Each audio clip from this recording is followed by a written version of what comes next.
Hello everyone, welcome back to the Samajik Guru channel. अगर आप class 10th में हो और आप एनटीएससी या पीएसटीएससी एग्जाम्स की तैयारी कर रहे हो तो इस चैनल को फटाफट से सब्सक्राइब कर लो, क्योंकि यहाँ पर आपको मैथ और सैट दोनों की ही प्रिपरेशन कराई जाएगी ताकि आप एग्जाम क्रैक कर सके। तो पार्ट 1 में हम मैथ जो क्वेश्चंस है, टोटल क्वेश्चन 90 थे, वो हम डिस्कस कर चुके हैं। तो यहाँ पर हम क्वेश्चन नंबर 91 से डिस्कस करते हैं टोटल 180 क्वेश्चंस तक। ठीक है, तो सबसे पहला क्वेश्चन जो यहाँ पे हमें पूछा गया है वो है density of a metal is 8.2 ग्राम पर cubic centimetre, it's relative density is. तो इसका रिलेटिव डेंसिटी जो है वो हमने पता करना है। ठीक है, तो रिलेटिव डेंसिटी का फॉर्मूला क्या होता है? डेंसिटी ऑफ सब्सटेंस, ठीक है, और उसको डिवाइड करते हैं डेंसिटी ऑफ वाटर से।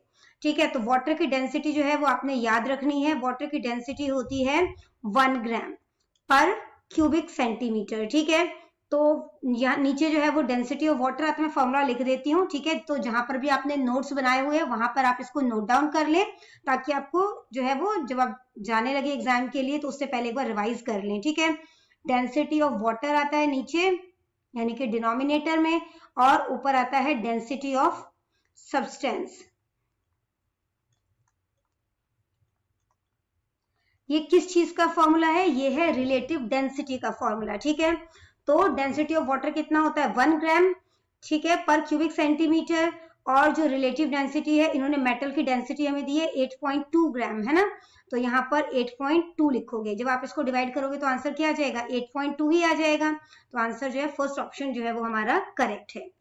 अगला क्वेश्चन देखो, the most characteristic property of liquid is.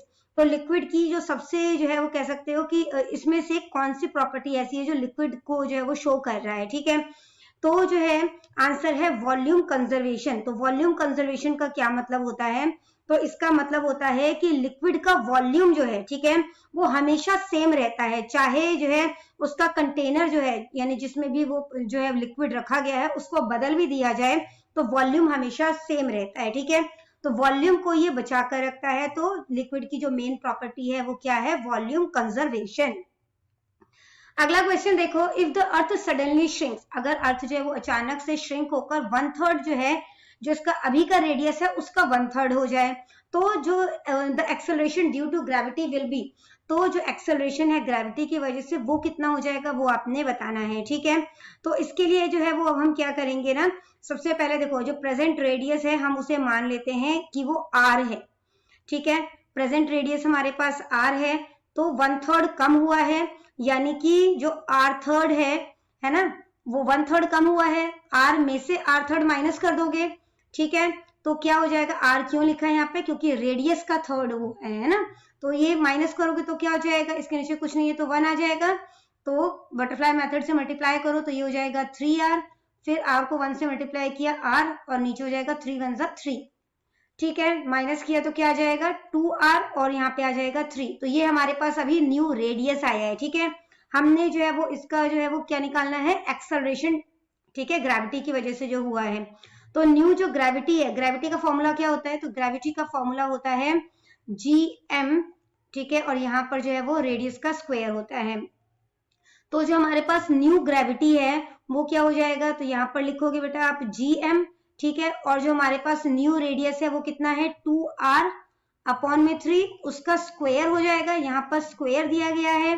ठीक है, इसके बाद जो है वो अब हम क्या करेंगे कि हमें पता है, यहाँ पर देखो इसको सॉल्व करेंगे स्क्वायर को। ठीक है, यहाँ पर जो है वो ग्रेविटी लिख देते हैं दोबारा से, यहाँ पर जो है वो gm लिख देते हैं। तो 2 का स्क्वायर हो जाएगा 4, r का स्क्वायर लग जाएगा यहाँ पे। ठीक है, और यहाँ पे ये डिवाइड का सिंबल है, 3 का स्क्वायर हो जाएगा 9। ठीक है, तो ये डिवाइड का सिंबल है और यहाँ पे 9 लग गया।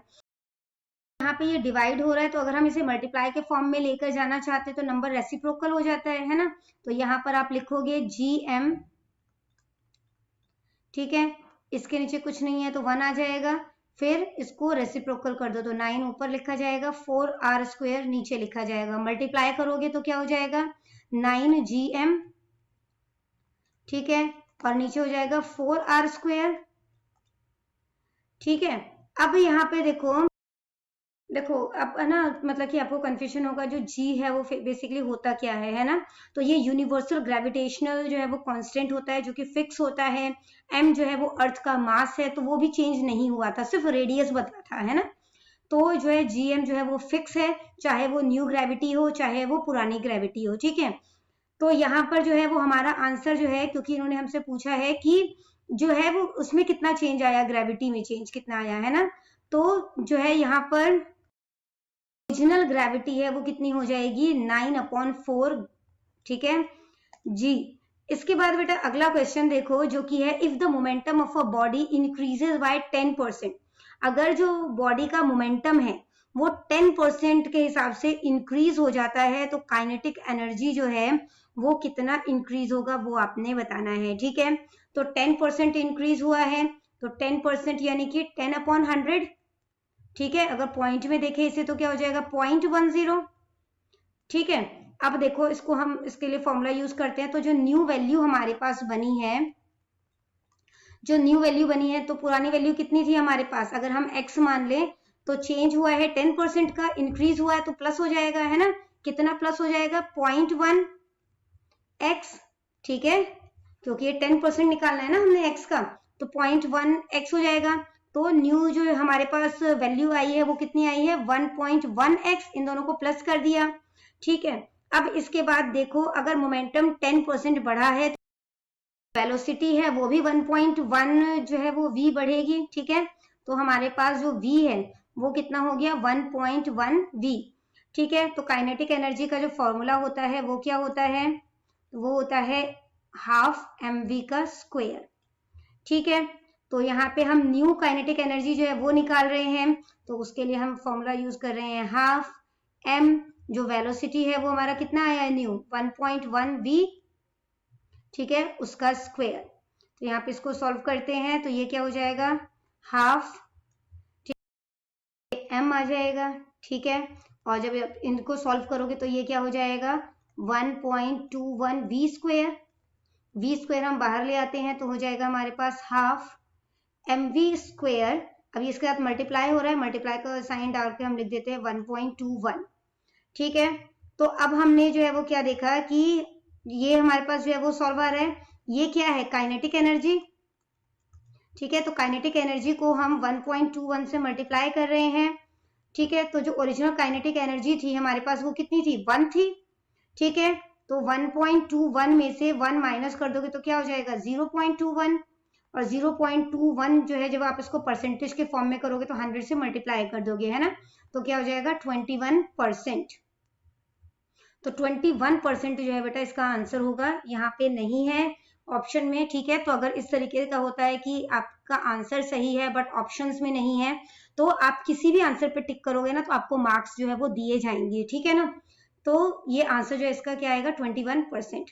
अगला क्वेश्चन देखो, अ पेंडुलम क्लॉक्स बिकम, तो जो एक पेंडुलम क्लॉक होता है वो क्या हो जाता है, ठंड में स्लो हो जाता है, गर्मियों में फास्ट हो जाता है, गर्मियों में स्लो हो जाता है, विंटर में फास्ट हो जाता है, या जो है इसके बारे में कुछ भी बताया नहीं जा सकता, ठीक है। तो देखो बेटा जब गर्मी में जो है जब टेम्परेचर जो है वो बढ़ता है तो इससे क्या होता है, जो पेंडुलम है ना उसकी लेंथ बढ़ जाती है, जिससे कि जो टाइम पीरियड है वो बढ़ता है, ठीक है। जब घड़ी है, ठीक है, जो बेसिकली जो पेंडुलम है वो धीरे चलेगा, ठीक है। जबकि ठंड के टाइम पे क्या होता है, पेंडुलम है ना उसकी लेंथ जो होती है वो छोटी हो जाती है, जिससे जो है जो पेंडुलम है वो तेज चलता है, ठीक है। तो थर्ड ऑप्शन जो है वो इसका करेक्ट है। अगला क्वेश्चन देखो बेटा, जो कि हमारे पास, standing symmetrically between two cliffs claps his hand and starts hearing a series of echoes at intervals of 1 second.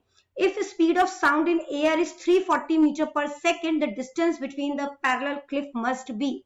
तो सब क्वेश्चन समझ लेते हैं कि सुरेश जो है वो दो जो है वो पैरेलल चट्टानों के बीच में जो है वो खड़ा है, वो ताली बजाता है और उसे 1 सेकंड के मतलब कि टाइम गैप पर जो है वो इको सुनाई देती है उस तालियों की, ठीक है। अगर हवा में जो है वो जो साउंड है ना उसकी जो चाल है वो 340 मीटर पर सेकेंड है, तो जो दोनों समानांतर जो चट्टान है उनके बीच का जो डिस्टेंस है जो पैरेलल क्लिफ है उनके बीच का जो डिस्टेंस है वो कितना है वो आपने पता करना है। ठीक, ऑफ साउंड जो है वो हमें 340 मीटर पर सेकेंड दिया गया है, तो ये हमारे पास जो है वो v है। ठीक है, उसके बाद जो है जो यहाँ पे जो मतलब कि बोला गया है ना कि 1 सेकेंड का टाइम दिया गया है, तो जो टाइम है वो 1 सेकेंड का है। ठीक है, अब यहाँ पर जो है इसको फाइंड आउट करते हैं, तो क्या फॉर्मूला होता है, delta T is equal to 2d upon में v होता है। ठीक है, तो जो डेल्टा t है, जो टाइम है वो कितना है 1 है, इसके बाद 2d और जो वेलोसिटी है वो कितना है 340, क्रॉस मल्टीप्लाई कर लेते हैं तो क्या हो जाएगा, 340 को 1 से मल्टीप्लाई करोगे तो 340 हो जाएगा, इज इक्वल टू 2d को 1 से मल्टीप्लाई करोगे तो 2d हो जाएगा। ठीक है, तो d इज इक्वल टू 340, 2 यहाँ पे मल्टीप्लाई हो रहा है, दूसरी साइड जाएगा तो डिवाइड हो जाएगा, कटिंग करोगे 2 1 जा 2, 2 7 जा 14 एंड 0, तो आंसर कितना हो गया 170 मीटर। ठीक है, अब दोनों चट्टानों की दूरी, ये तो वो मतलब की दूरी हुई जो मतलब जैसे दो चट्टानों के बीच में अगर वो खड़ा है तो एक साइड की दूरी हुई, दोनों साइड जो दो चट्टान है ना, ये मतलब कि जो हमने 170 निकाला है वो क्या है कि इस ये जहाँ पे पर्सन खड़ा है, सुरेश खड़ा है, वहां से चट्टान की दूरी। ठीक है, पर इन्होंने पूछा है जो पैरेलल क्लिफ्स है उनमें कितनी दूरी है, तो डबल हो जाएगी, है ना, तो आंसर क्या हो जाएगा 170 का डबल जो है वो 340 हो जाएगा, है ना, तो 340 मीटर जो है वो इसका आंसर है। अगला क्वेश्चन देखो, a plane mirror is approaching you at 8 centimetre per second, you are able to see your image in it. है कि ना एक प्लेन मिरर जो है वो आपकी तरफ 8 सेंटीमीटर पर सेकेंड के स्पीड से जो है वो आ रहा है। ठीक है, और आप उस पर अपनी इमेज जो है वो देख पा रहे हैं। At what speed will your image approach you, तो आपकी इमेज जो है वो किस स्पीड से आपके पास आ रही है वो आपने बताना है। ठीक है, तो देखो इमेज जो है वो मिरर के साथ ही मूव करती रहेगी, है ना, जितनी इमेज की स्पीड होगी उतनी ही मिरर की स्पीड होगी, है ना, अगर सेम डायरेक्शन में है तो। ठीक है, तो यहाँ पर क्या हो रहा है कि मिरर जो है वो आपकी तरफ आ रहा है, तो स्पीड जो है वो मिरर की कितनी है 8 सेंटीमीटर पर सेकेंड, तो इमेज है वो भी 8 सेंटीमीटर पर सेकंड के हिसाब से आ रही है।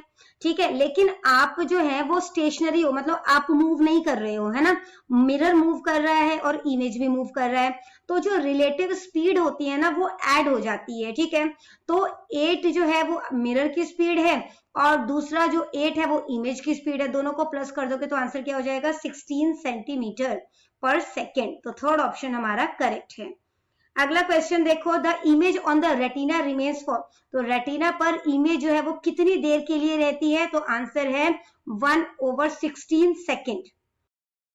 क्वेश्चन देखो, an object looks red when seen through a red glass, तो एक ऑब्जेक्ट जो वो रेड कलर का दिख रहा है अगर हम उसे रेड ग्लास से देख रहे हैं। What is the actual colour of the object, तो उस ऑब्जेक्ट का एक्चुअल कलर क्या है वो आपने बताना है। ठीक है, तो देखो रेड ग्लास ना सिर्फ रेड लाइट को पास करता है, ठीक है, बाकी जितने भी कलर्स होते हैं जैसे कि ब्लू है, ग्रीन है ना, उन सबको एब्जॉर्ब कर लेता है। तो अगर ऑब्जेक्ट रेड ग्लास से देखने पर रेड दिख रहा है तो इसका मतलब है ऑब्जेक्ट जो है वो रेड कलर को रिफ्लेक्ट कर रहा है। ठीक है, तभी रेड लाइट जो है वो रेड ग्लास से पास होकर आंख तक पहुंच रही है, तो ऑब्जेक्ट का कलर क्या हो जाएगा रेड। अगला क्वेश्चन देखो, you are given 3 equal resistors, तो आपको जो है वो 3 जो है वो इक्वल रेजिस्टर्स दिए गए हैं। How many resistance can be obtained by joining them in series and parallel grouping, तो कितने जो है कह सकते हो रेजिस्टेंस जो है वो पाए जा सकते हैं अगर आप उसे सीरीज और पैरेलल ग्रुपिंग में करो तो देखो सबसे पहले जो है वो अगर हम आर जो है रेजिस्टेंस जो है वो निकाल रहे हैं, तो यहाँ पर 3 इक्वल रेजिस्टर है तो उनको प्लस करोगे। ठीक है, तो ये हमारे पास क्या हो जाएगा 3R, ये हमारे पास फर्स्ट हो गया। सेकंड क्या है कि जो है पैरेलल सीरीज में भी बोला है ना, तो ये क्या हो जाएगा 1/R होता है, प्लस में 1/R 1/R, तो टोटल क्या हो गया ये 3/R। ठीक है, तो ये 1/R कब हुआ था, जब था ये 1 रेजिस्टेंस का टोटल। ठीक है, तो हमें तो सिर्फ यहाँ पे देखो हमें जो है वो सिर्फ क्या चाहिए R टोटल चाहिए, है ना, रेजिस्टेंस का टोटल चाहिए, पैरेलल के फॉर्म में तो दिखाना नहीं है। तो अब क्या करेंगे, इसको उल्टा कर देंगे, R टोटल अपॉन 1 हो जाएगा ये। ठीक है, तो R टोटल अपॉन में 1 और यहाँ पे हो जाएगा उल्टा क्या हो जाएगा R/3। ठीक है, तो हमारे पास जो दूसरी सीरीज हो गई वो क्या हो गई R/3। इसके बाद तीसरा देखो, तीसरा जो है वो क्या बन सकता है, अब यहाँ पर जो है हम देख रहे हैं कि 2 सीरीज ली है हमने और एक पैरेलल ले लेते हैं। तो सीरीज के लिए टू सीरीज ली है हमने, तो r प्लस आर जो है वो क्या हो जाएगा 2r। अब इसे हम जो है ना वो पैरेलल फॉर्म में जो है वो शो कर रहे हैं, ठीक है। तो क्या हो जाएगा, थर्ड जो रेजिस्टर है वो हमने पैरेलल लिया है, तो 1r टोटल, जो पैरेलल होता है तो 1 अपॉन में r करके आता है ना। तो यहाँ पे देखो, अब इसको भी हम जो है वो 1 अपॉन में 2r ले लेंगे, और दूसरा क्योंकि हम जो है एक सीरीज जो है वो पैरेलल ले रहे हैं, 3 था ना यहाँ पे हमारे पास, 3 इक्वल रेजिस्टर थे, तो हमने 2 जो है वो सीरीज वाले लिए हैं और एक जो है वो पैरेलल लिया है, ठीक है। तो ये सीरीज वाले थे जो 2r हो गया, जिसको कि हमने इस फॉर्म में ले लिया है। यहाँ पे 1 अपॉन r आ जाएगा। अब का एलसीएम लोगे तो क्या हो जाएगा, ये हो जाएगा आपके पास 2r, ठीक है। तो 2 यहाँ पे हमारे पास एक्स्ट्रा बन रहा है ना, तो इसके नीचे तो ऑलरेडी 2r है, तो यहाँ पे तो 1 आ जाएगा। r में क्या मल्टीप्लाई करेंगे, 2r बन जाए, 2 मल्टीप्लाई करेंगे तो न्यूमरेटर को भी 2 से मल्टीप्लाई कर दोगे, ठीक है।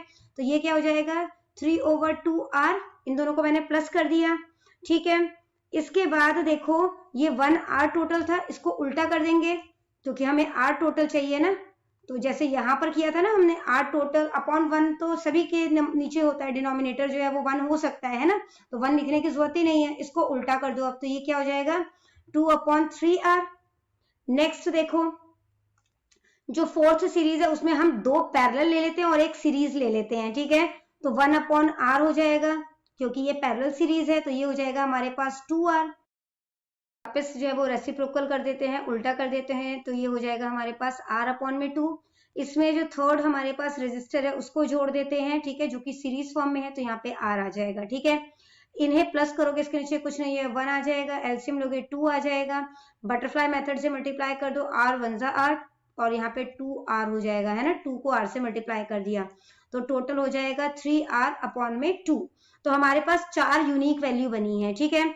सबसे पहला है 3r, उसके बाद है 3, ठीक है। नेक्स्ट है हमारे पास 3r/2, और फोर्थ नंबर है यहाँ पे हमारे पास जो कि है 3, देखो यहाँ पे 3/2r है, ठीक है। और यहाँ पर जो है इसका रेसिप्रोकल जो है वो किया था हमने, रेसिप्रोकल करना था, तो ये क्या हो जाएगा, जब उल्टा कर दोगे इसे तो 2/3r हो जाएगा, ठीक है। तो ये हमारे पास 4 यूनिक जो है वो आंसर आए हैं, तो इसका आंसर क्या हो जाएगा 4। अगला क्वेश्चन देखो, चूज द रॉन्ग स्टेटमेंट, इसमें से जो गलत स्टेटमेंट है उसे चूज करना है, ठीक है। पहला स्टेटमेंट कहता है कि मैग्नेटिक पोल जो है ऑलवेज एग्जिस्ट इन पेयर्स, तो मैग्नेटिक पोल्स जो होते हैं वो हमेशा जोड़े में होते हैं। मैग्नेटिक पोल्स जो है are always of equal strength, दोनों ही पोल्स जो है वो बराबर स्ट्रेंथ के होते हैं, ठीक है। इसके बाद कहते हैं कि like poles repel each other, जो एक जैसे होते हैं, जैसे पॉजिटिव पॉजिटिव को रिपेल करता है, धक्का देता है, वो आपस में जो है वो जुड़ेंगे नहीं। Unlike poles repel each other, कहते हैं अनलाइक पोल, जैसे एक नेगेटिव जो है वो मतलब कि साइड है और दूसरा नेगेटिव है, तो ये जो है वो एक दूसरे को रिपेल करेंगे, धक्का देंगे, तो ये गलत है, ठीक है। इन्होंने हमें रॉन्ग स्टेटमेंट चूज करने को कहा था। अगला देखो, an atom bomb is based on the principle of, तो एटम बॉम्ब जो है वो कौन से प्रिंसिपल पे बेसिस होता है, ये होता है बेटा न्यूक्लियर फिजन के बेसिस पर, ठीक है। अगला क्वेश्चन देखो, विच of the following can not be speed time graph of a body in motion, तो जो बॉडी मोशन में है उसका ये जो है वो स्पीड टाइम ग्राफ नहीं हो सकता, ठीक है। अब बॉडी क्योंकि मोशन में है तो इस तरीके से जो है वो ग्राफ नहीं बन सकता, टाइम के साथ जो है वो स्पीड बढ़ेगी, है ना, कम भी हो सकती है, ठीक है। तो सेकंड ऑप्शन जो है वो गलत है, ऐसा कभी भी ग्राफ नहीं बन सकता। अगला क्वेश्चन देखो, the substance having pH more than 7, तो जिसका पीएच 7 से ज्यादा है वो किस तरीके का जो है वो सब्सटेंस है, तो वो आपने जो है बताना है, ठीक है। तो इसके लिए देखो, जो इसमें से कौन सा है जो पीएच जिसका ज्यादा है, वॉशिंग सोडा, ठीक है। इसके अलावा जो है वो सोडियम हाइड्रोक्साइड, इनका पीएच जो है वो 7 से ज्यादा होता है, तो सेकंड ऑप्शन जो है वो हमारा करेक्ट है। नेक्स्ट क्वेश्चन देखो, generally metals react with acid, तो ज्यादातर क्या होता है कि जो मेटल है वो एसिड के साथ रिएक्ट करते हैं और रिएक्ट करके वो सॉल्ट और हाइड्रोजन गैस रिलीज करते हैं। Which of the following acid does not give hydrogen gas on reacting with metal, तो इनमें से कौन सा जो है एसिड है जो कि मेटल के साथ रिएक्ट करने पर जो है हाइड्रोजन गैस रिलीज नहीं करता, except magnesium and magnesium and manganese, ठीक है। तो आंसर जो है वो इसका क्या है, निट्रिक एसिड, ठीक है, HNO3, ठीक है बेटा। देखो the correct structure formula of butanoic acid is, तो कौन सा करेक्ट जो है वो स्ट्रक्चर है इसका, फोर्थ ऑप्शन हमारा करेक्ट है, ठीक है, ऑप्शन हमारा करेक्ट है। अगला क्वेश्चन देखो, the greater number of water molecules will be in, तो 18 मोल्स ऑफ H2O, ठीक है, यानी कि वाटर। इसके बाद बेटा अगला क्वेश्चन देखो, fog is a colloidal solution of, तो जो फॉग है ना, वो किस चीज का जो है वो मतलब कि सॉल्यूशन है लिक्विड पार्टिकल्स डिस्पर्स्ड इन गैस, ठीक है, जो लिक्विड के पार्टिकल्स होते हैं वो गैस में मिल जाते हैं। अगला क्वेश्चन है विच पेयर रिप्रेजेंट आइसोबार्स, तो आइसोबार जो है वो कौन सा रिप्रेजेंट कर रहा है, तो सेकंड ऑप्शन हमारा करेक्ट है। नेक्स्ट देखो, match the substance in column 1 with its appropriate use in column 2 करनी है, ठीक है। तो सबसे पहला जो कि P है हमारे पास वो है कैल्शियम हाइपोक्लोराइट, ठीक है। तो ये किससे मैच हो जाएगा, ये एक तरीके से जो है वो डिसइंफेक्टेंट होता है, तो ये जो है वो पानी को जो है वो क्लीन करने का काम करता है, ठीक है। तो यहाँ पर जो है ये थर्ड के साथ मैच हो जाएगा, यहाँ पर P लिख देते हैं। इसके बाद देखो बेटा हमारे पास जो अगला नंबर है वो है Q, ठीक है। तो जो Q है NaHCO3 यानी कि सोडियम बाइकार्बोनेट, ठीक है। तो ये जो है वो खाना बनाने के लिए या एंट एसिड, ठीक है, इसके अलावा आग बुझाने के काम आता है, तो इन फायर एक्सटिंग्विशर ये इसके साथ मैच हो जाएगा Q। इसके बाद नेक्स्ट देखो, या तो आप इसके साथ लिख दो, P जो है वो 3 है, Q जो है हमारे पास वो 4th है। इसके बाद नेक्स्ट देखो Na2CO3, ठीक है, फिर 10H2O, यहाँ पे डॉट भी आएगा, मल्टीप्लाई हो रही है, ठीक है। तो ये जो है वो मतलब सोडियम कार्बोनेट डेकाहाइड्रेट होता है, जो कि वॉशिंग सोडा का नाम है, ठीक है। तो ये जो है वो वाटर को सॉफ्ट करने के काम आता है, ठीक है। तो जो R है वो 1 के साथ मैच हो जाएगा। फिर NaOH यानी कि सोडियम हाइड्रोक्साइड, जो कि एक तरीके का कास्टिक सोडा होता है, जो कि जो है साबुन वगैरह बनाने की जो है वो काम आता है, ठीक है। तो ये 2 के साथ मैच हो जाएगा। तो P3 है, Q4 है, R1 है और S2 है, तो सेकंड ऑप्शन हमारा करेक्ट है। अगला क्वेश्चन देखो, calcium oxide reacts vigorously with water to produce slaked lime, तो जो कैल्शियम ऑक्साइड होता है जब पानी के साथ उसको रिएक्ट कराया जाता है तो वो स्लेक्ड लाइम प्रोड्यूस करता है, ठीक है। इस तरीके का रिएक्शन जो है वो किस तरीके का रिएक्शन होता है, कॉम्बिनेशन रिएक्शन भी है क्योंकि चीजें कंबाइंड हो रही है, और एक्सोथर्मिक रिएक्शन भी है क्योंकि तब हीट प्रोड्यूस होता है जब आप कैल्शियम ऑक्साइड को वाटर के साथ जो है वो मिक्स करते हो, ठीक है। तो फोर्थ ऑप्शन हमारा करेक्ट है। अगला क्वेश्चन देखो, which among the following statement is incorrect for magnesium metal, तो कौन सा स्टेटमेंट जो है वो गलत है मैग्नीशियम मेटल के लिए, वो आपने बताना है। It Burns in oxygen with a dazzling white flame, तो ऑक्सीजन में जब इसको जलाया जाता है, यानी ऑक्सीजन के प्रेजेंस में जलाया जाता है तो व्हाइट फ्लेम निकलती है, इसमें से बिल्कुल सही है। It reacts with cold water to form magnesium oxide and evolves hydrogen gas, तो जब इसको कोल्ड वाटर के साथ कहते हैं रिएक्ट किया जाता है तो ये मैग्नीशियम ऑक्साइड बनाता है और हाइड्रोजन गैस जो है वो रिलीज करता है, तो ये गलत है। इन्होंने हमसे वही पूछा है कि गलत स्टेटमेंट कौन सा है। अगला क्वेश्चन है, select a pair of homologous from the following, तो इसमें से होमोलोगस जो है वो कौन सा है, तो यहाँ समझ लो होमोलोगस पेयर क्या होता है, तो ये एक ऐसा केमिकल सीरीज होता है जिसमें कि कॉन्जिक्यूटिव कंपाउंड्स में एक ही फंक्शनल ग्रुप होता है, ठीक है, और इसमें CH2 जो है उतने का अंतर होता है, ठीक है, CH2 का अंतर होता है। तो यहाँ पर जो है सेकंड ऑप्शन हमारा करेक्ट है, जिसमें कि सबसे पहला जो है वो एसिटिक एसिड है जो कि बेसिकली विनेगर होता है, ठीक है, और दूसरा जो है वो प्रोपायोनिक एसिड है, ठीक है। अगला क्वेश्चन देखो, जो कि हमारे पास क्वेश्चन नंबर 114, मैचिंग करना है। पहला जो है वो हमें दिया गया है पोटेशियम क्लोरेट, ठीक है, तो ये किसके साथ कंबाइंड हो जाएगा या मैचिंग इसकी किसके साथ होगी, तो ये ऑक्सीजन से मैच हो जाएगा, ठीक है। तो यहाँ पे जो है वो 3 लिख देते हैं। फिर ZnCO3 यानी कि जिंक कार्बोनेट, तो जिंक कार्बोनेट जो है जो कि Q है वो किसके साथ मैच हो जाएगा, तो देखो यहाँ पे कार्बन है ना, तो ये CO2 के साथ मैच हो जाएगा, ठीक है। इसके बाद देखो PbNO3 ठीक है, यानी कि लीड निट्रेट, ठीक है, ये किसके साथ मैच हो जाएगा, तो ये मैच हो जाएगा NO2 के साथ, यानी कि नाइट्रोजन डाइऑक्साइड के साथ, NO है ना यहाँ पे, ठीक है, तो उसके साथ मैच हो जाएगा। नेक्स्ट है AgCl यानी कि सिल्वर क्लोराइड, तो ये जो है वो किसके साथ मैच हो जाएगा, ये हो जाएगा क्लोरीन के साथ मैच। ठीक है, तो आंसर आएगा P का 3 है, Q 1 है, R 2 है, S 4 है, तो फर्स्ट ऑप्शन हमारा करेक्ट है। अगला क्वेश्चन देखो बेटा, विच of the following does not affect rate of evaporation, इसमें से कौन सा जो है रेट ऑफ एवोपरेशन यानी कि किस स्पीड से जो है वो पानी एवोपरेट होगा, वाष्पीकृत होगा, उसको प्रभावित नहीं करता। ठीक है, तो विंड की स्पीड जो है वो अफेक्ट करती है। ठीक है, इसके अलावा सरफेस एरिया भी अफेक्ट करता है, टेम्परेचर भी अफेक्ट करता है, इनसॉल्युबल हैवी इम्प्योरिटीज, ठीक है, यानी कि पानी के अंदर जो घुलनशील है या तो कोई भी तरल पदार्थ है जिसमें कि घुलनशील गंदगी है वो उसको प्रभावित नहीं करता। अगला क्वेश्चन देखो, बेंजीन है, तो बेंजीन में जो है वो कितने कोवेलेंट बॉन्ड होते हैं, तो आंसर है 15। नेक्स्ट देखो, following which enzyme is active in acidic medium, acidic medium में कौन सा एंजाइम जो है वो सबसे ज्यादा एक्टिव होता है, तो आंसर है पेप्सिन। ठीक है, अगला क्वेश्चन देखो, common passage of urine and sperms in male is, तो जो कॉमन रास्ता होता है यूरिन का और स्पर्म्स का मेल में वो क्या होता है, तो आंसर है यूरेथ्रा। ठीक है, अगला क्वेश्चन देखो बेटा, which part of the eye has to work to change the focal length of human eye, human eye का जो फोकल लेंथ है उसको चेंज करने का काम जो है कौन सा हमारे आई का कौन सा पार्ट करता है, तो आंसर है सिलियरी मसल्स।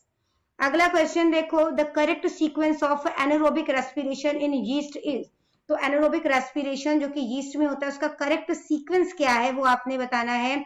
तो सबसे पहले जो है वो glucose cytoplasm, pyruvate cytoplasm, ethanol plus carbon dioxide, यानी कि फोर्थ ऑप्शन हमारा करेक्ट है।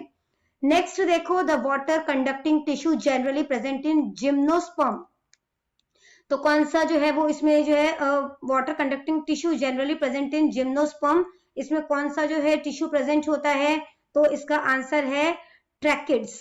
ठीक है, अगला क्वेश्चन देखो बेटा, जो कि है हमारे पास, lipid molecule in the cells are synthesised by, तो जो लिपिड मॉलिक्यूल्स होते हैं सेल्स में वो किसके थ्रू सिंथेसाइज होते हैं, तो आंसर है बेटा स्मूथ एंडोप्लाज्मिक रेटिकुलम। नेक्स्ट है, in a plant red fruit R is dominant over yellow fruit, R जो है वो डोमिनेंट है, ठीक है, येलो फ्रूट के कंपैरिजन में, and tallness is dominant over dwarfness, और जो लंबाई है वो जो है वो डोमिनेंट है ड्वार्फनेस के ऊपर।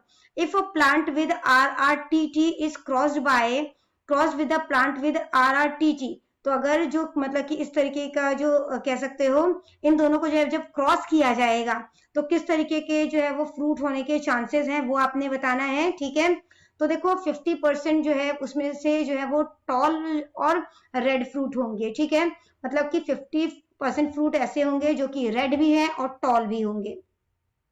अगला क्वेश्चन देखो, जो कि है हमारे पास, figure below reflect blood circulatory system in human body, human body का ये जो है सर्कुलेटरी सिस्टम को शो कर रहा है। विच of the following contains oxygenated blood, तो इसमें से किसमें जो है वो ऑक्सीजनेटेड ब्लड है यानी ऑक्सीजन वाला ब्लड है। ठीक है, तो इसका आंसर क्या है, तो देखो जो यहाँ पे भी ऑक्सीजनेटेड ब्लड है, हार्ट से ऑक्सीजनेटेड ब्लड जो है ह्यूमन बॉडी तक जाता है, और लंग से जो है हमारे पास जो है जो मतलब कि ऑक्सीजनेटेड ब्लड होता है वो हार्ट तक जाता है। ठीक है, तो फर्स्ट और थर्ड दोनों ही करेक्ट है, यानी कि हमारा थर्ड ऑप्शन जो है वो करेक्ट है। देखो, in a synapse chemical signal is transmitted from, तो साइनेप्स में केमिकल सिग्नल जो है वो कहां से ट्रांसमिट होते हैं, तो आंसर है axonal end of one neuron to dendritic end of another neuron. Next है कैटला एंड रोहू आर, तो कैटला और रोहू जो है वो क्या होते हैं, तो ये एम्फीबियंस नहीं है, फ्रेश वाटर फिशेज हैं। ठीक है, तो ये जो है वो साफ पानी की मछलियां होती हैं। अगला क्वेश्चन देखो, according to theory of evolution, तो जो इवोल्यूशन की थ्योरी है उसके according formation of new species, जो नई प्रजातियां होती है, इज जनरली ड्यू टू, वो किस वजह से होती है, तो आंसर है accumulation of variation over several generation, कि अलग अलग जनरेशन में जो चेंजेस आए हैं, वेरिएशन आया है उसकी वजह से। नेक्स्ट है, which among the following is not the function of testis at puberty, तो इसमें से कौन सा जो है वो फंक्शन नहीं है वो आपने बताना है। ठीक है, तो देखो यहाँ पर जो है फॉर्मेशन ऑफ जर्म सेल बिल्कुल सही है।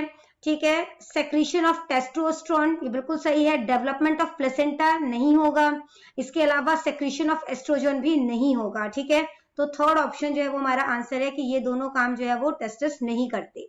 ठीक है। अगला question, following structures with in chloroplast contains chlorophyll, यानी कि क्लोरोप्लास्ट के अंदर कौन सा स्ट्रक्चर है जिसमें कि क्लोरोफिल पाया जाता है, वो आपने बताना है। ठीक है, तो क्लोरोप्लास्ट पाया जाता है थाइलाकोइड मेम्ब्रेन्स में। अगला क्वेश्चन है बेटा कि choose the incorrect statement from the following.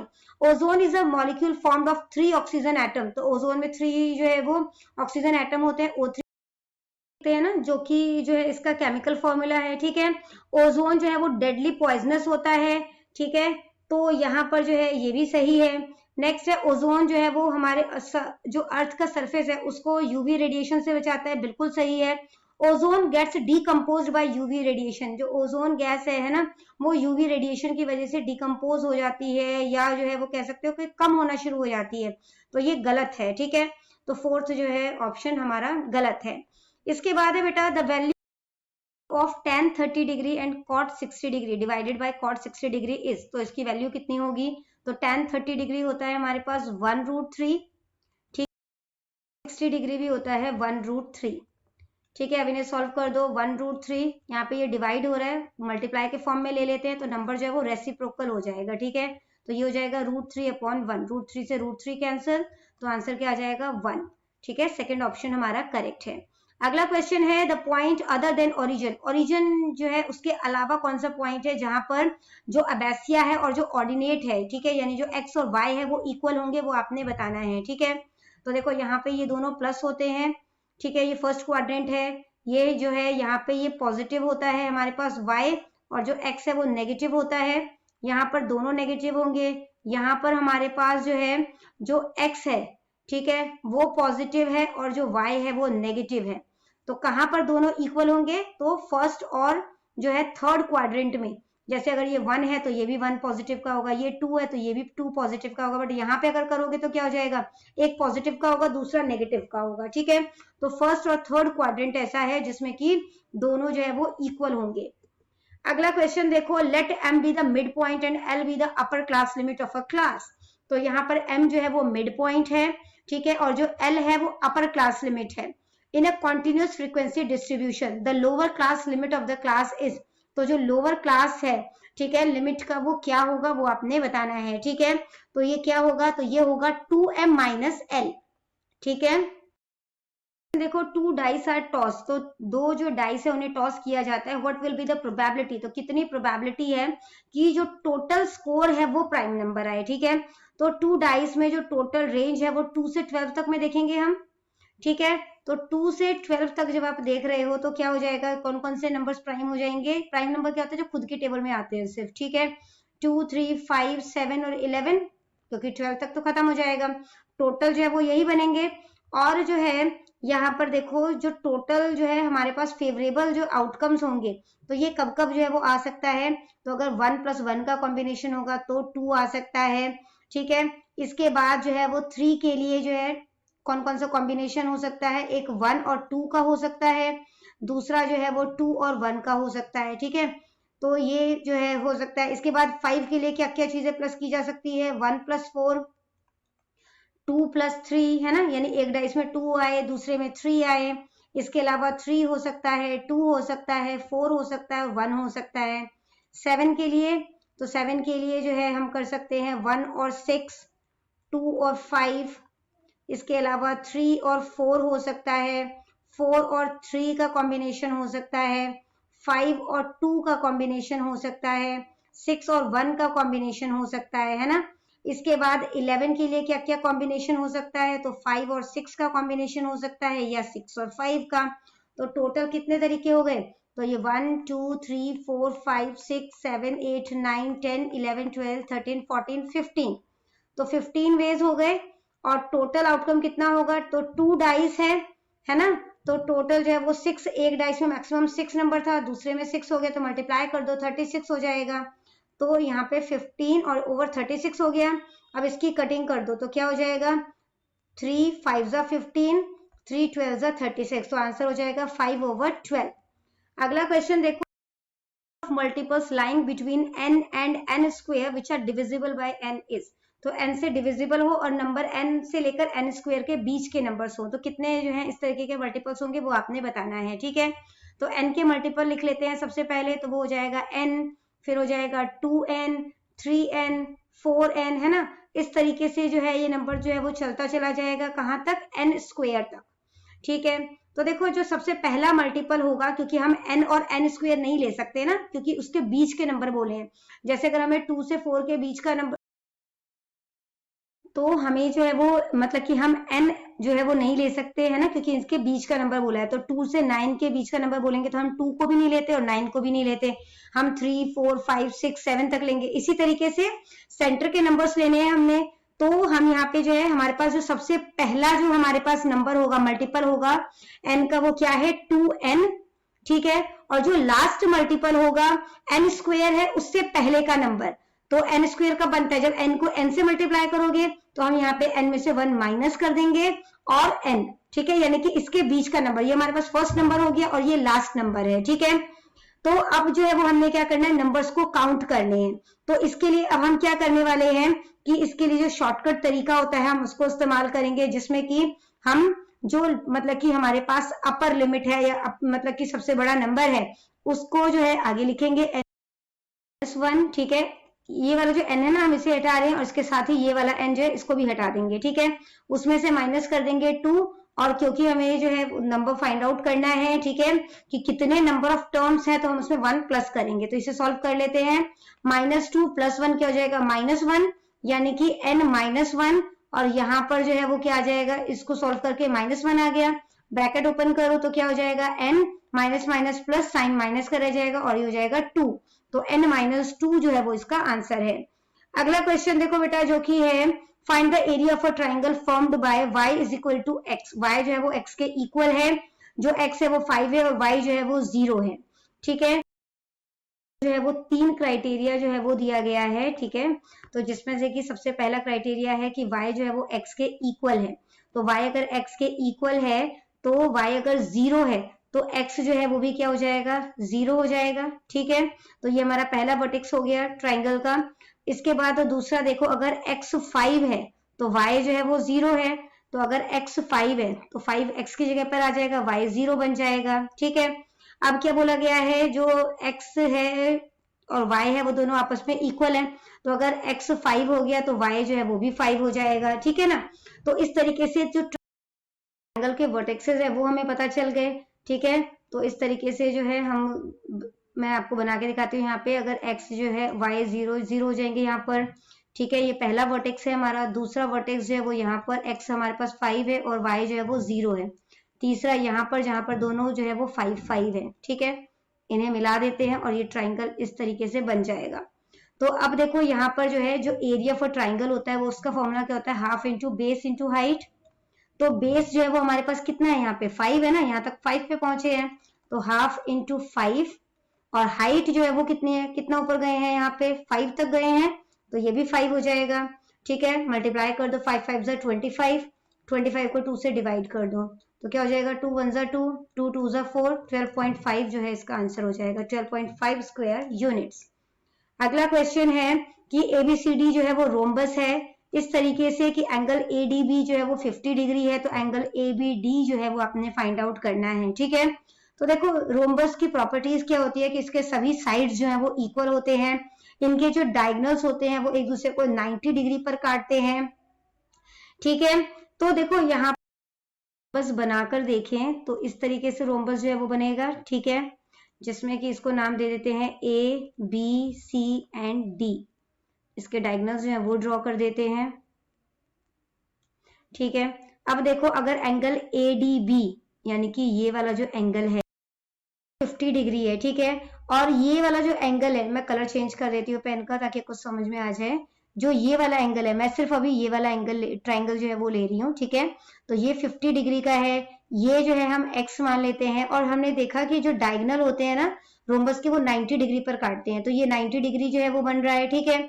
अब देखो जो ट्राइंगल का सम होता है वो हमें पता है 180 डिग्री होता है, तो 50 डिग्री प्लस में 90 डिग्री प्लस में x इक्वल होना चाहिए 180 डिग्री के, तो 9 + 5 14 हो जाता है, तो ये 140 हो गया। तो x = 180 माइनस 140 डिग्री, माइनस करोगे तो क्या आ जाएगा 40 डिग्री। अगर ये 40 डिग्री है तो ये भी 40 डिग्री का होगा, ठीक है, क्योंकि जो डायगोनल्स होते हैं वो इक्वल हाफ में काटेंगे ना उसे, तो ये 40 डिग्री हो गया, ये 90 डिग्री हो गया, 90 प्लस 40 130, तो टोटल सम कितना होता है 180, तो 180 में से 130 माइनस कर दो तो आंसर क्या आ जाएगा 50, यानी कि ये 50 डिग्री का एंगल है। ठीक है, तो थर्ड ऑप्शन जो है वो हमारा करेक्ट है। अगला क्वेश्चन देखो बेटा, जो कि है नंबर ऑफ टर्म्स जो है वो हमें दिया गया है, px जो है वो x minus 1, x minus 3, x minus 5, x minus 7 से लेकर x माइनस 111 तक है। तो कितने टर्म्स हैं बीच में वो आपने फाइंड आउट करना है। तो सबसे पहला जो हमारे पास जो पहला टर्म है, ठीक है, वो हमारे पास a जो है वो हमारे पास यानी कि 1 है। ठीक है, और जो लास्ट टर्म है वो कितना है 111। ठीक है, जो डिफरेंस है वो कितने का है, 3 में से 1 माइनस कर दो तो डिफरेंस कितने का आ गया 2 का आ गया।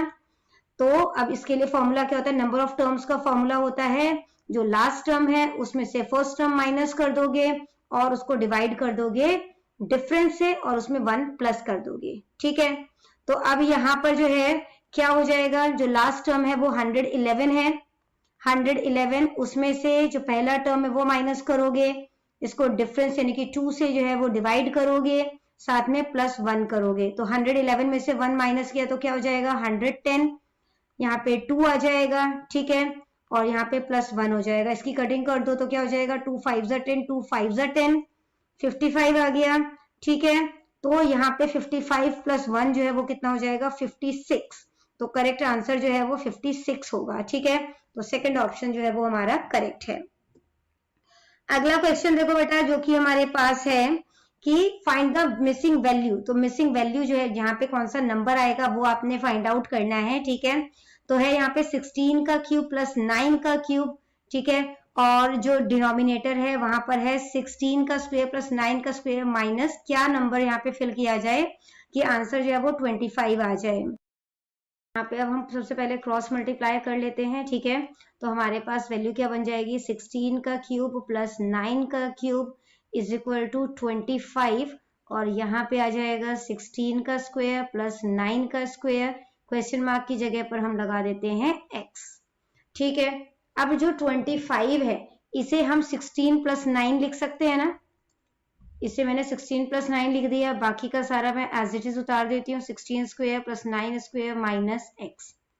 ठीक है, जो 16 क्यूब प्लस 9 क्यूब है ये a प्लस बी का होल क्यूब जो है, जिसे सॉल्व करोगे तो क्या हो जाता है a प्लस बी यानी कि 16 प्लस 9 हो जाएगा। ठीक है, उसके बाद a का स्क्वायर यानी कि 16 का स्क्वायर प्लस में जो है वो क्या हो जाएगा b का स्क्वायर यानी कि 9 का स्क्वायर माइनस में ए बी यानी कि 16 मल्टीप्लाई 9, ये होगा सॉल्व। ठीक है, अब देखो इज इक्वल टू के दोनों साइड 16 प्लस 9 है, ये कैंसिल हो जाएगा। अब हमारे पास यहाँ पे क्या बचा, तो इस साइड हमारे पास बचा है 16 स्क्वायर प्लस 9 स्क्वायर।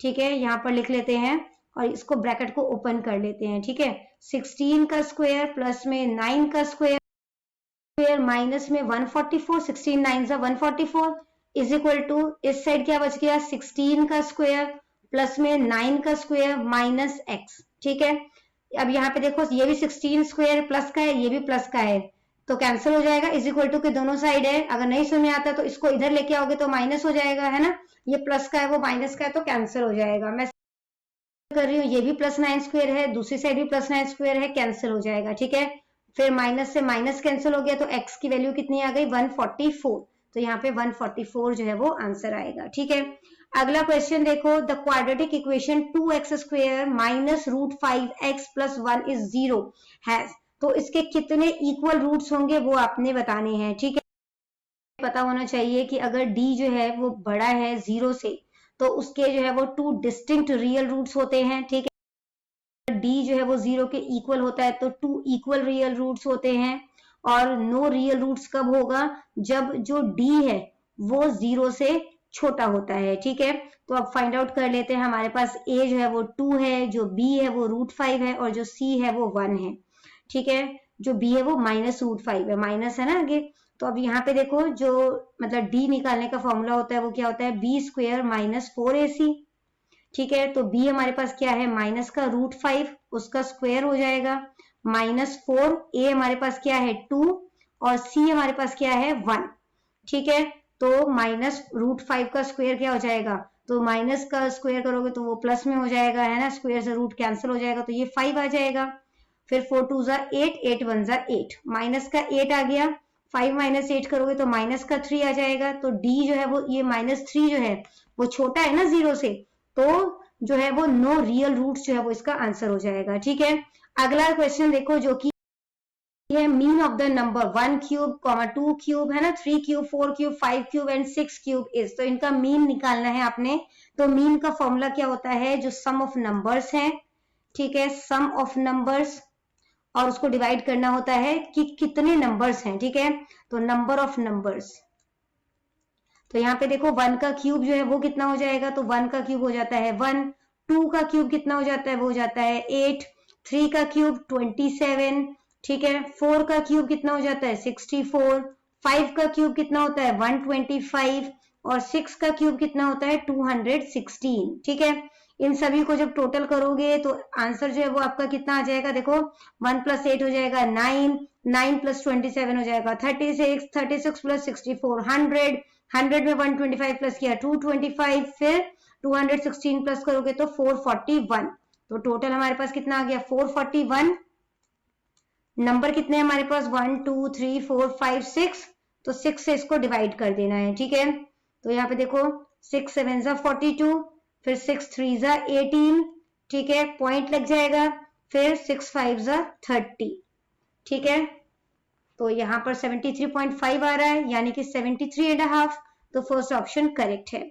अगला क्वेश्चन देखो, अगर ट्राइंगल एबीसी जो है वो कॉन्ग्रुएंट है ट्राइंगल एफडीई के, तो AB जो है वो 5 सेंटीमीटर हमें दिया गया है, एंगल B 40 डिग्री है, एंगल A 80 डिग्री है, then which of the following is true, तो इसमें से कौन सा ट्रू है। तो अगर AB जो है वो 5 सेंटीमीटर है, तो जो FD है वो भी 5 सेंटीमीटर होगा, तो FD 5 सेंटीमीटर जो है वो थर्ड और फोर्थ ऑप्शन में है। ठीक है, तो इन दोनों में से कोई करेक्ट होगा। अब एंगल देखते हैं, तो ये 60 डिग्री का है, 60 डिग्री का तो हमें कोई बताया नहीं हुआ, तो हम फाइंड आउट कर लेते हैं कि एंगल C जो है वो कितने डिग्री का है। तो एंगल A 80 डिग्री का है, एंगल B जो है वो 40 डिग्री का है, तो 8 + 4 12 हो जाता है ना, 180 में से 12 माइनस करोगे तो एंगल C जो है वो 60 डिग्री का है। तो A अगर 80 डिग्री का है तो F भी 80 डिग्री का होगा, B 40 डिग्री का है तो D भी 40 डिग्री का है, C अगर 60 डिग्री का है तो E भी 60 डिग्री का होगा। ठीक है, तो एंगल E 60 डिग्री का, तो फोर्थ ऑप्शन हमारा करेक्ट है। अगला क्वेश्चन देखो, इसमें ना स्क्वायर रूट के अंदर, ये जो स्क्वायर रूट है इसके अंदर जो है वो क्यूब रूट दिया गया है। ठीक है, तो इसे सॉल्व करने के लिए जो हमें तरीका अपनाना है वो क्या है, जो स्क्वायर रूट होता है वो आपको पता है कि हाफ होता है ना, जो मतलब कि जो स्क्वायर रूट है वो हाफ होता है, और जो क्यूब दिया गया है, क्यूब रूट दिया गया है, उसका मतलब क्या होता है √x/3, यानी कि वो 1/3 होता है।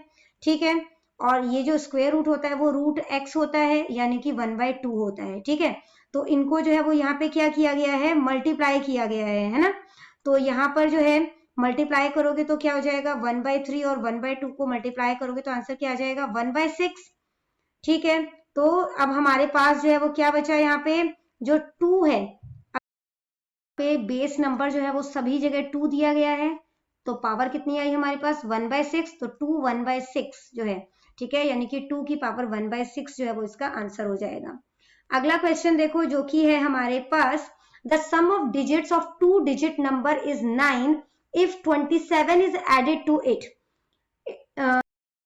7 उसमें ऐड कर दिया जाए तो जो नंबर आ रहा है वो उसका रिवर्स हो जाएगा। ठीक है, यानी कि उल्टा हो जाएगा, तो नंबर कौन सा है, तो देखो जो है इन दोनों को डिजिट को प्लस करके आंसर 9 आएगा, तो 6 + 3 भी 9 होता है, 8 + 1 भी 9 है, 7 + 2 भी 9 है, और 3 + 6 भी 9 है। ठीक है, अब क्या बोला गया था 27 अगर उसमें ऐड करें तो नंबर उल्टा हो जाता है, 63 में 27 ऐड करोगे तो नंबर उल्टा होगा। ठीक है, तो देखो 7 8 9 10, 6 7 8 9, तो 63 का उल्टा 90 तो नहीं होता, तो ये नहीं हो सकता। ठीक है, 81 है यहाँ पे, उसमें 27 प्लस करोगे तो क्या हो जाएगा 7 + 1 9, 8 9 10, तो 109 हो गया। 81 का उल्टा तो नहीं है, 81 का उल्टा तो 18 बनना चाहिए, तो ये भी नहीं होगा। 7 8 9 है, इसमें 27 प्लस कर दो तो क्या हो जाएगा 7 8 9, और 7 8 9 ये 99 हो जाएगा। ठीक है, इसके बाद यहाँ पर देखो तो 36 में 27 प्लस करोगे तो जो है क्या हो जाएगा 6 + 7 जो है वो कितना हो जाएगा 13 हो जाएगा, ठीक है। 3 4 5 6 63, तो 36 का उल्टा 63 है ना, बट 72 का उल्टा तो 27 होगा, तो ये भी नहीं हो सकता था, बट यहाँ पे 36 का उल्टा 63 हो रहा है, तो फोर्थ ऑप्शन हमारा करेक्ट है। अगला क्वेश्चन देखो बेटा, the pair of equation y is 0 and y is 5 has, तो इस तरीके के इक्वेशन के कितने सॉल्यूशन होंगे, solution, two solution, no solution या इन्फिनिट सॉल्यूशन। तो सबसे पहले इन्होंने दोनों y दिया हुआ है, ठीक है, तो आपको पता होना चाहिए कि अगर y 0 है तो वो 5 नहीं हो सकता, अगर 5 है तो वो 0 नहीं हो सकता, ठीक है। तो इस केस में जो है लाइन जो है वो मतलब कि कह सकते हो कि नो सोल्यूशन आएगा, क्योंकि जब लाइन जो है वो पैरेलल होती है तो कोई भी सॉल्यूशन नहीं निकलता। जब लाइंस आपस में एक दूसरे को इंटरसेक्ट करती है तो एक यूनिक सॉल्यूशन निकलता है, और जब लाइन एक दूसरे के बिल्कुल ऊपर आ जाती है, ठीक है, दो लाइन है दोनों एक दूसरे के ऊपर आ जाती है, तो वो काफी सारे सॉल्यूशंस जो है वो बनाती है, ठीक है। तो यहाँ पर जो है वो आंसर आ जाएगा नो सॉल्यूशन। अगला क्वेश्चन है all digit odd numbers is, तो जितने भी 2 डिजिट के ऑड नंबर्स है उनका सम कितना होगा वो आपने पता करना है, ठीक है। तो 11 से लेकर 99 तक के नंबर्स जो है वो 2 डिजिट के नंबर्स हैं, ठीक है। इसमें जो सबसे पहला नंबर है हमारे पास, दो तीन टर्म्स लिख लेते हैं, तो 11 हो गया, 13 हो गया, 15 हो गया, है ना। तो ये सभी ऑड नंबर्स हैं। तो ऑड नंबर्स क्या होते हैं, जो कि 2 से डिविजिबल नहीं होते, तो हम एपी जो है उसका इस्तेमाल करेंगे, अरिथमेटिक प्रोग्रेशन का इस्तेमाल करेंगे इसको सॉल्व करने के लिए। तो सबसे पहला टर्म है हमारे पास 11, इसके बाद जो हमारे पास लास्ट टर्म है वो क्या है 99, ठीक है, और जो हमारे पास डिफरेंस है तो वो कितना हो जाएगा 13 माइनस 11, जो कि हो जाएगा 2, ठीक है। तो अब इसके लिए हम जो है वो क्या यूज करेंगे, लास्ट टर्म जो है a plus n minus 1 upon में d होता है, सॉरी मल्टीप्लाई d होता है, ठीक है। तो जो लास्ट टर्म है वो 99 है, a हमारे पास 11 है, प्लस में n माइनस 1 और d जो है वो कितना है 2, यहाँ पे 99 लिखो minus sorry is equal to 11 plus 2 को n से मल्टीप्लाई किया 2n, 2 को माइनस 1 से मल्टीप्लाई किया माइनस 2, 11 माइनस 2 हो जाएगा 9, प्लस में यहाँ पे 2n आ गया, यहाँ पे 99 है, 99 9 यहाँ पे प्लस हो रहा है, उधर जाके क्या हो जाएगा माइनस, यहाँ पे आ गया 2n, 99 में से 9 माइनस करोगे 90 हो जाएगा, ठीक है। तो n इज इक्वल टू 90, 2 यहाँ पे मल्टीप्लाई हो रहा है, दूसरी साइड जाके डिवाइड हो जाएगा, तो आंसर कितना आ गया 45, ठीक है। तो हमें n पता चल गया कितना है हमारे पास 45, यानी कि 45 टर्म्स है टोटल। इन्होंने पूछा है सम कितना है, यानी कि टोटल जो है वो कितना जो है मतलब कि फाइंड आउट हुआ है। तो यहाँ पर जो है हम लिख देते हैं n जो है वो हमें पता चल गया 45 है। तो ना स्पेस क्योंकि यहाँ पे थोड़ा सा कम है तो मैं ना यहाँ पे ये चीजें इरेज कर रही हूँ, ठीक है। तो अब क्वेश्चन देखो यहाँ पे,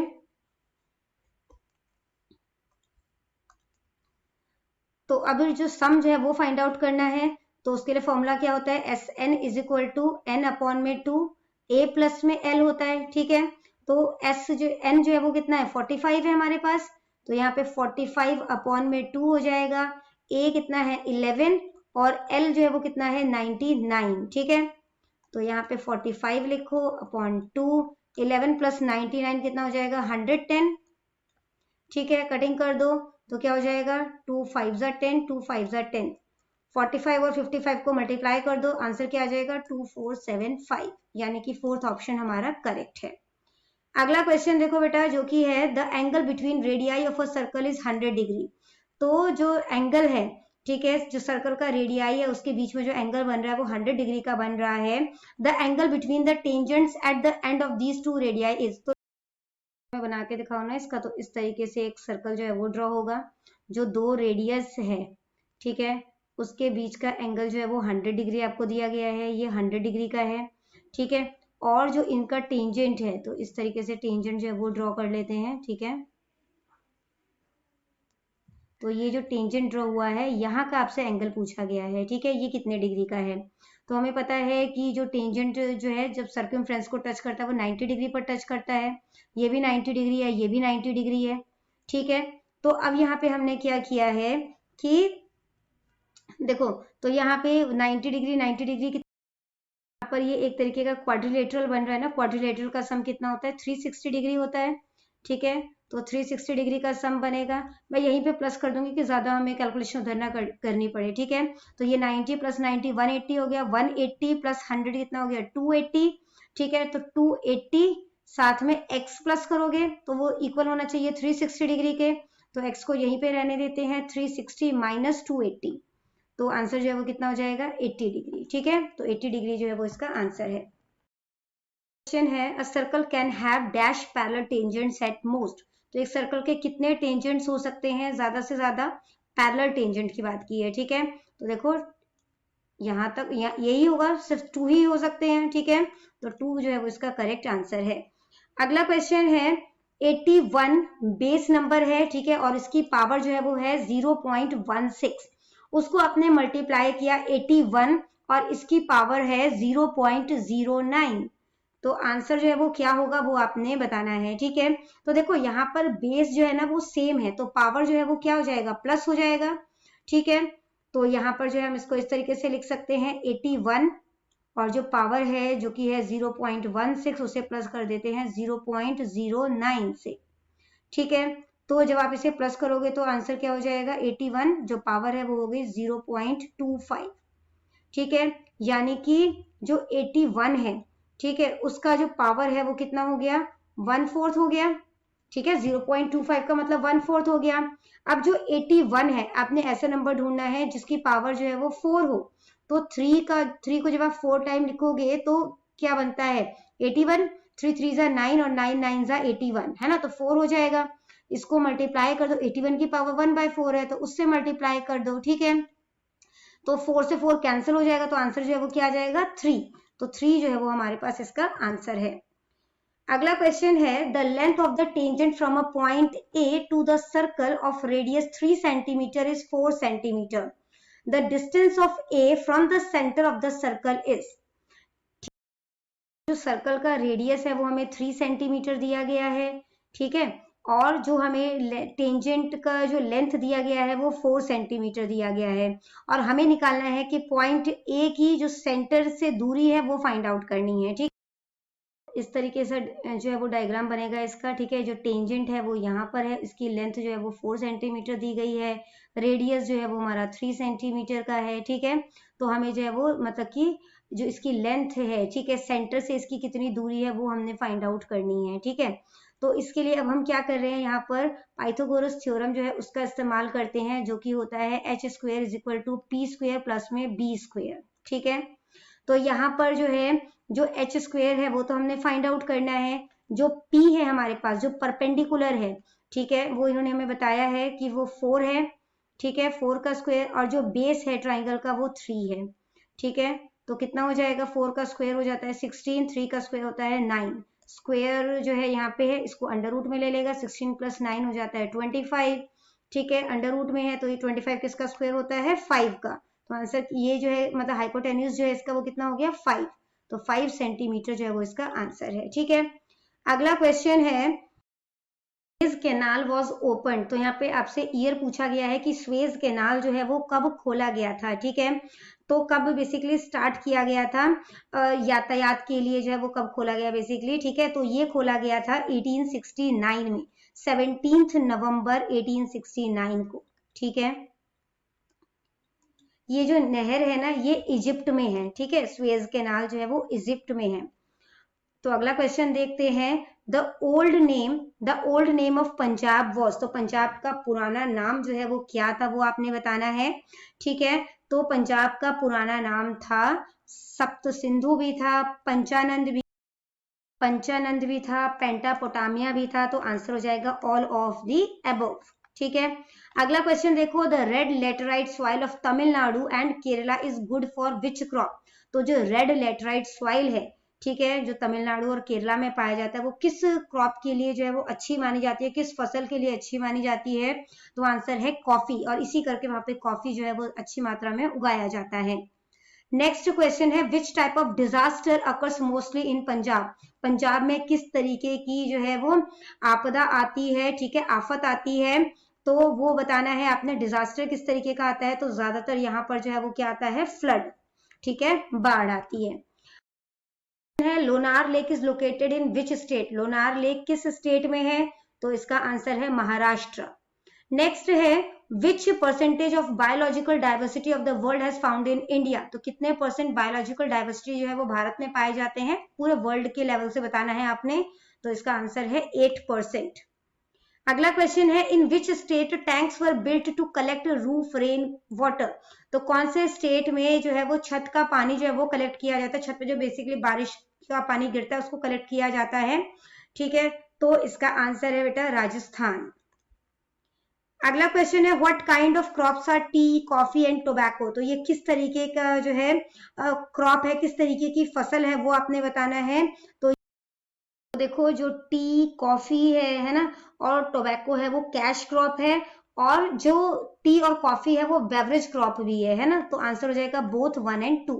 नेक्स्ट है व्हाट इज जजिया। तो जजिया जो है वो क्या है, वो एक रिलीजियस टेक्स है, ठीक है। When was Punjab divided into the 2 parts on the basis of language.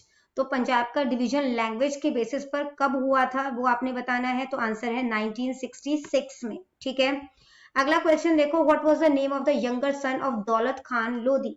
दौलत खान लोधी के जो सबसे छोटे बेटे हैं उनका नाम जो है वो क्या है, तो क्या था। तो आंसर है दिलावर खान लोधी।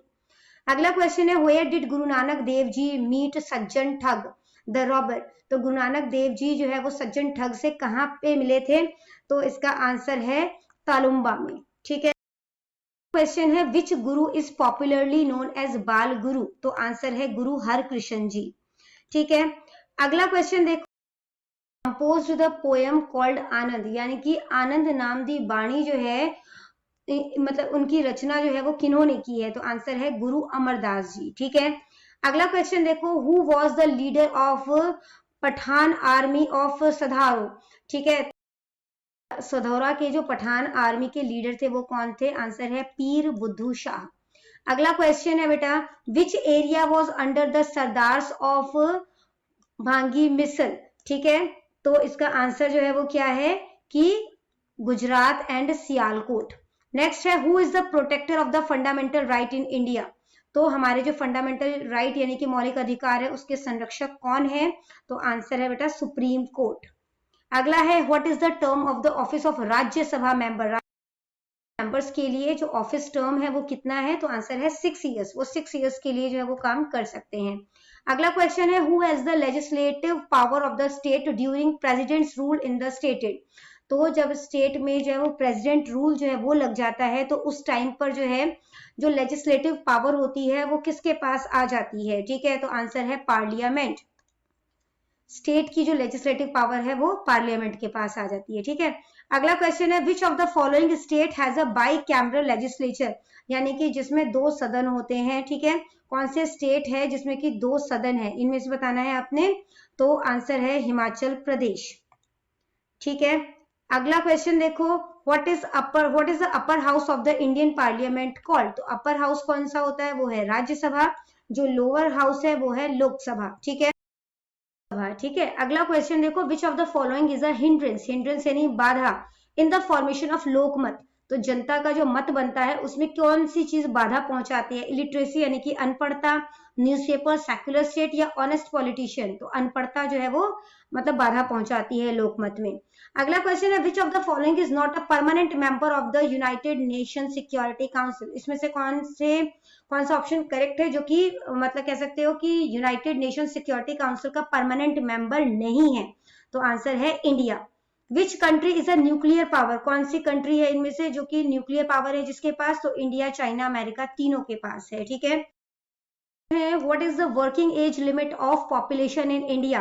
तो कौन से उम्र तक के लोग जो है वो बेसिकली इंडिया में जो है वो काम करते हैं, ठीक है। तो आंसर है अप टू 15 to 64 ईयर्स। तो 15 साल से ऊपर के है ना, 64 साल तक के लोग। नेक्स्ट है which state is the poorest in India. Bharat में सबसे गरीब राज्य कौन सा है। तो आंसर है बिहार। नेक्स्ट है which state is the poorest in India. तो ये हमने कर लिया है बिहार। अगला क्वेश्चन है which government organisation sells milk and milk production in Gujarat. Gujarat में कौन सा गवर्नमेंट ऑर्गेनाइजेशन है जो दूध और दूध से बने पदार्थ जो है वो बेचती है। तो आंसर है अमूल। नेक्स्ट है विच of the following is an example of a secondary sector. Secondary sector का एग्जाम्पल कौन सा है। तो वो मैन्युफैक्चरिंग होता है। एग्रीकल्चर जो है वो मतलब कि प्राइमरी सेक्टर होता है, ठीक है। और जो कम्युनिकेशन और बैंकिंग है वो सर्विस सेक्टर है। इन्होंने सेकेंडरी सेक्टर बोला है तो ये मैन्युफैक्चर हो जाएगा, ठीक है। अगला क्वेश्चन है बेटा कि from which language is the word economic derive. तो इकोनॉमिक जो है वो कौन से वर्ड से, ये जो इकोनॉमिक वर्ड है ये कौन से लैंग्वेज से वर्ड लिया गया है, तो आंसर है ग्रीक। इसके बाद है बेटा जो fiscal policy is concerned with dash and dash of the government. तो जो फिस्कल पॉलिसी है, राजकोषीय नीति है, वो सरकार के किन किन चीजों से कंसर्न होती है, ठीक है, मतलब कि कह सकते हो किस किस चीजों से रिलेटेड होती है, तो आंसर है सरकार की इनकम से और एक्सपेंडिचर से। ठीक है, तो बच्चों करते हैं इस वीडियो को यहीं पे खत्म। आई होप सारे ही क्वेश्चंस आपको अच्छे तरीके से क्लियर हो गए होंगे। ठीक है, तो मिलते हैं अगले वीडियो में, तब तक के लिए बाय बाय।